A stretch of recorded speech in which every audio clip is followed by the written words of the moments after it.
बिस्मिल्लाहिर्रहमानिर्रहीम। अस्सलाम वालेकुम।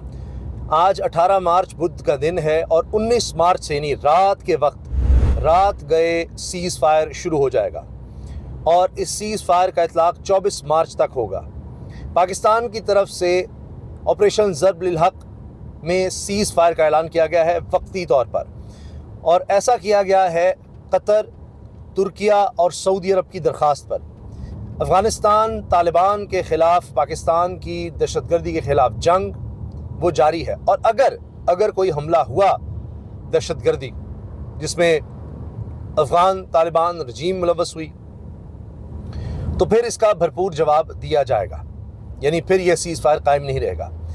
सीज़ फायर किया गया है ईद उल फितर के हवाले से, इसका ऐलान वज़ीर इत्तलाआत और नशरियात ने किया है, और अल्लाह करे कि सीज़ फायर रहे और फिर आगे ऐसा वक्त आए कि ये परमानेंट हो जाए। पाकिस्तान की ख्वाहिश अमन की है और कोई दहशतगर्दी का वाक़या पाकिस्तान में ना हो तो ज़ाहिर है कि फिर कोई ज़रूरत नहीं रहेगी कि पाकिस्तान भी कोई अटैक करे अफ़गान रजीम के ख़िलाफ़। दूसरी तरफ जी, अब लग रहा है कि जंग इतनी फैल गई है कि जिसका ख़तरा था अब बात वहाँ तक चली गई है। अब तेल और गैस की तनसीबात भी नहीं बचेंगी। दूसरी तरफ अमेरिकी सदर डोनाल्ड ट्रंप ने अपना चीन का दौरा भी मनसूख कर दिया है जिस तरह के हालात हैं, और इसमें मैं आपसे अर्ज़ कर दूं कि ईरान की गैस फील्ड को निशाना बनाया गया है, जिसको दुनिया की सबसे बड़ी गैस फैसिलिटी कहा जाता है, गैस फील्ड कहा जाता है, उसको इसराइल की तरफ से निशाना बनाया गया, और इसराइल ने कहा है जी हमें अमेरिका ने इजाज़त दी और उसके बाद हमने किया है।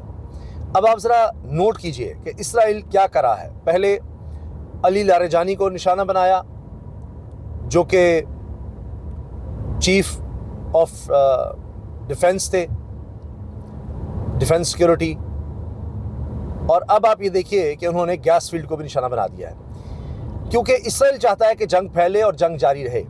अमेरिका में ये सोच नहीं है, लेकिन इसराइल ये चाहता है।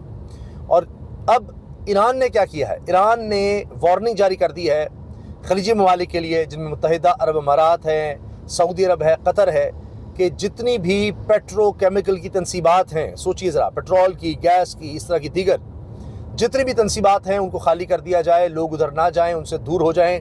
इसका वाज़ेह मतलब है कि अब ईरान का निशाना ये सब जगह होंगी, क्योंकि ईरान यही कहता है कि जिस तरह का अटैक हम पर होगा उसका उसी तरह जवाब दिया जाएगा। हत्ता कि अब लीडरशिप को अटैक किया है तो ईरान कह रहा है कि अब दूसरी तरफ से भी लीडरशिप खैर बनाए। ये वार्निंग है। अभी अगर आप नोट करें तो बेंजामिन नेतन्याहू जो कि इसराइल के वज़ीर-ए-आज़म हैं, उनकी वीडियोस पर वीडियोस आ रही हैं, लेकिन हर आने वाली वीडियो पर शुकूक व शुबात बढ़ते चले जा रहे हैं। क्योंकि एक वीडियो आई जिसमें किसी ने नोट किया कि ये तो आई से बनी लगती है, इसमें हाथों की उंगलियों का मसला नज़र आ रहा है, तो उसके जवाब में एक और वीडियो आ गई कि जी वो कॉफ़ी शॉप में है और कह रहे हैं देखो मेरे हाथ भी पूरे हैं, ये है वो है फलां। अच्छा, वहाँ भी नज़र आया कि ये भी शायद कोई AI की है। फिर एक और वीडियो आ गई जिसमें वो कुछ ख़वातीन से बात कर रहे हैं। अच्छा, वहाँ पर जाकर मज़ीद शुकूक शुबात हो गए कि पिछली वीडियो को दबाने के लिए या उसका आर्टिफिशियल इंटेलिजेंस का इफ़ेक्ट ख़त्म करने के लिए अगली वीडियो आ रही है।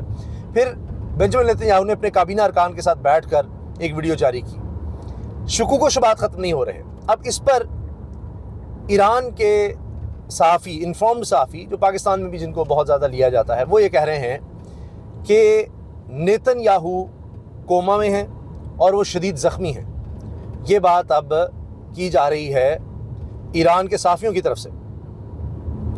अब देखते हैं इस बारे में क्या होता है, क्योंकि ईरान ख़ुद ये कह रहा है कि हमने 100 से ज़्यादा अहदाफ को निशाना बनाया है और 200 से ज़्यादा हलाकतें हो गई हैं, क्योंकि अली लारजानी का हमने बदला लेना है।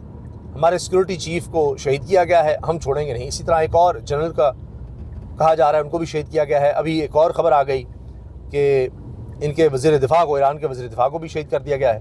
तो ये सब ख़बरें आ रही हैं, और हर ख़बर के साथ ईरान कह रहा है जी हमने तो नहीं झुकना, हमने तो नहीं टूटना, हम तो बदला लेंगे।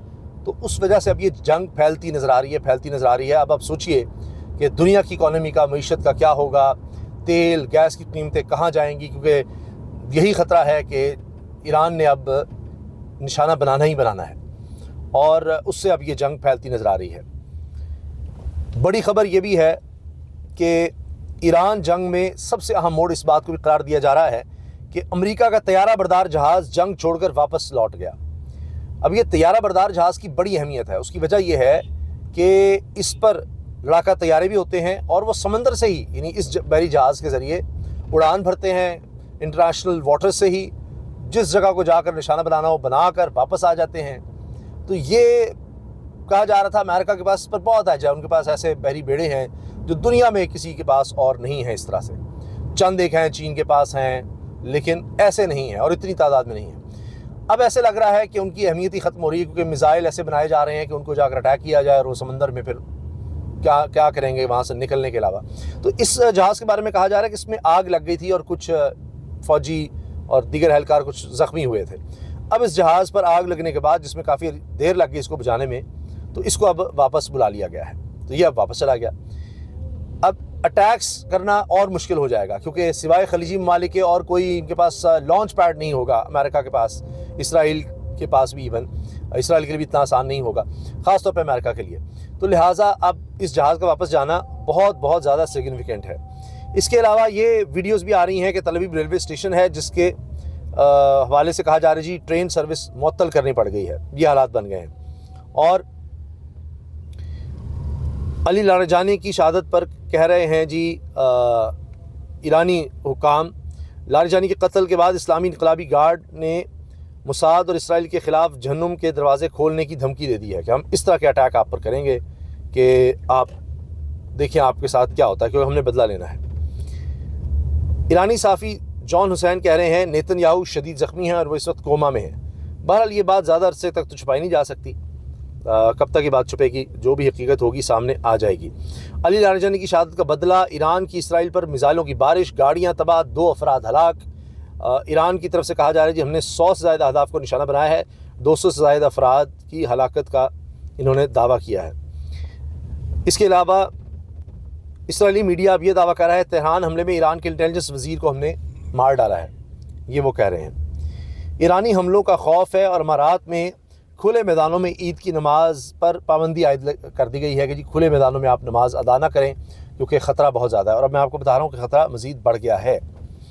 پھر جی امریکی صدر ڈونلڈ ٹرمپ ہمارے سرپرائز کا انتظار کریں، جنرل خاتم الانبیاء ہیڈ کوارٹر، دھمکیاں دی جا رہی ہیں دونوں طرف سے اور للکارا جا رہا ہے۔ اب یہ جنگ ایک ایسے مرحلے میں داخل ہو گئی ہے جو اتنا خوفناک ہے کہ اس کے اثرات اب سالوں تک رہیں گے۔ یہ وہ مرحلہ آ گیا ہے اب اس میں، کیونکہ کوئی بھی فریق ابھی پیچھے نہیں ہٹ رہا، جس کی وجہ سے اب یہ لگ رہا ہے کہ چونکہ پیٹرو کیمیکل کا کہہ دیا گیا ہے تو اب سوچئے کہ بات کہاں سے کہاں جا چکی ہے۔ اور اب ایران گیس فیلڈ کو نشانہ بنائے گا، پیٹرول کی فیسلٹیز کو نشانہ بنائے گا، تو ایران میں مزید اس طرح کے نشانے بنائے جائیں گے۔ پہلے جو جنگ کا پھیلنا تھا آغاز کے بعد، وہ آبنہ ہرمز ایران کی طرف سے اور خارق جزیرہ ایران کا، اس پر امریکی حملے، یہ جنگ کا پھیلاؤ تھا۔ اور اب یہ جنگ اس سے بھی اگلے مرحلے میں داخل ہو گئی ہے جو پہلے سے سب سے زیادہ خطرناک اور خوفناک نظر آ رہا ہے۔ اجازت دیجیے، اللہ حافظ۔